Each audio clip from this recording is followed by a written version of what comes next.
Checking out with Afterpay is pretty easy thing to do today. I'm going to teach you how you guys can check out with Afterpay.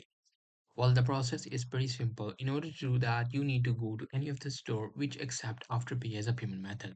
So for that, we will come to the Afterpay and then you can actually explore the, inventory or brands which support the Afterpay. Suppose Sheen does, so I'm just going to click on Sheen and it will open up the Sheen store.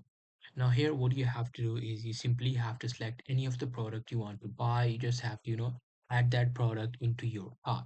Now in your cart, you will easily be able to, pay for the products using different payment methods. It have different payment methods and one of the payment method should be Afterpay.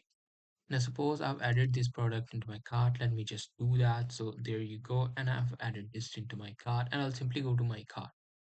Now, in different payment methods, you just have to select Afterpay as your payment method.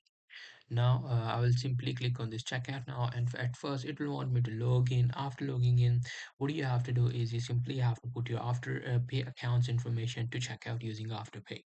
So that's pretty much it. That's how you will be able to do it. Hope you guys find this video helpful.